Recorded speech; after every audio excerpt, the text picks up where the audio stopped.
Okay, back in the 80s, 1980s, I got what we'll call an incurable disease. Came on suddenly, and I was sick for a number of years with an illness that basically the doctors said I would live fine, but I would not be able to have any more children. The interesting part of this story is that I had had a spiritual experience some years before that told me very confirmatively, without a doubt, that I did have more children than I had at the time. So I knew that the doctors couldn't be right. And what happened is, over a series of a couple of years, I did a lot of research on healing, and I was led to a doctor who taught people how to heal with forgiveness, with the power of forgiveness. And I was very skeptical at first, but I prayed about it and I decided to try it, and I had a marvelous experience. My incurable disease left me in approximately 80 minutes of forgiveness therapy. During that time, I released a lot of beliefs that were in my body. Those beliefs were discovered through a combination of kinesiology and my awareness that came up from what we'll call testing and so forth. And those beliefs had lodged in my body, and those experiences, those negative experiences. And my brain interpreted them as a brain would, like a computer with no sense of reasoning, and produced an illness that would protect me. And I know this probably all sounds really complicated, but the bottom line is I did a lot of forgiving. I understood what my processes in my brain had done, and I released a lot of negative energy, and I was healed. And I went home from that experience completely well. I hadn't had a well day in, at that time, almost 5 years. So I started studying in the scriptures about the power of healing from Christ.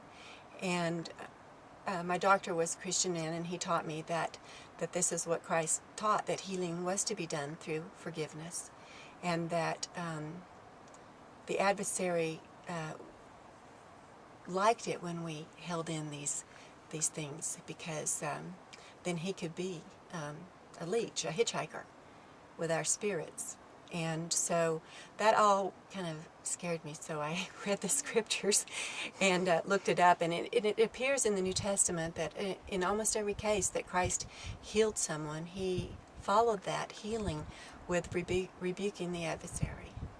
And so I realized that this was a possibility, and I began practicing that.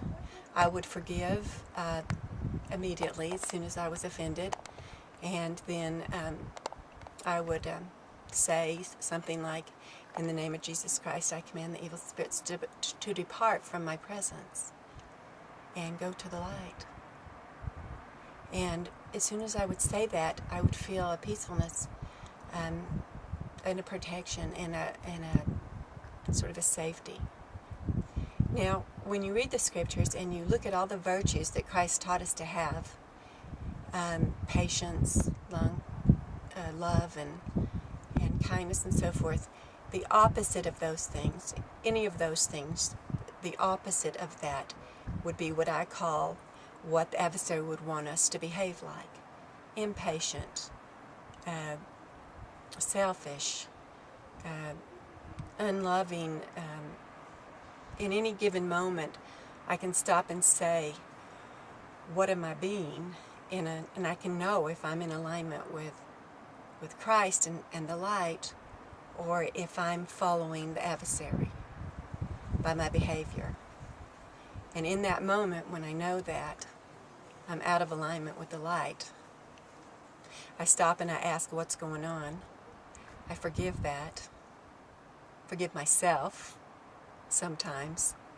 Sometimes we even have to forgive God for allowing these things, because they seem to be bigger than what we're capable of doing. But in any case, forgive all those involved, and self for judging and so forth. And then I cast out in the name of Jesus Christ. And I do believe that this is the pattern that Christ taught us, and it's often overlooked. And I just want to share with you that it might seem a little scary at first to talk about it or to think about it, but it is very literal. We're following one master or the other at all times. We need to do that self-check every now and then and see where we are and clean up our act and then cast out. And the words we use, love is more powerful, and Christ is more powerful and always has been, and we know that. And so we just use His name. And sometimes when we're feeling darkness, we can just say His name. Jesus, Jesus, Jesus. And that would cause the adversary to leave. Now, when you think about what is the adversary, we know that there is a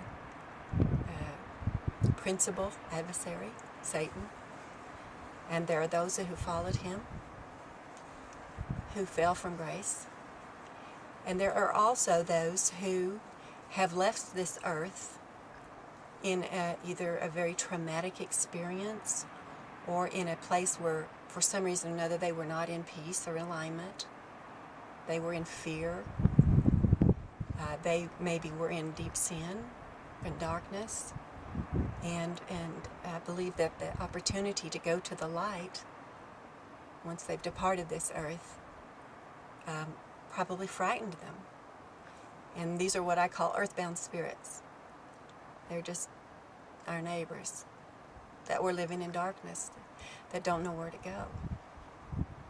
That's what people call the ghosts that we, in haunted houses. But they're not anything to be afraid of. They're just people who are lost. And if you say, depart and go to the light, you're actually commanding them in the name of Jesus Christ to look up and see the light that's there, that always has been there. And give departed ones the courage to leave. A lot of times, they think they're helping us. There are people who suffered the same thing that maybe you're suffering right now, and they think they can help you, so they just hitchhike along,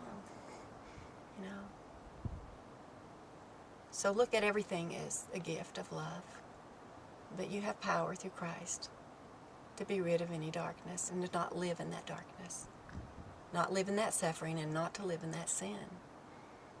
We can all be healed through Christ in every way.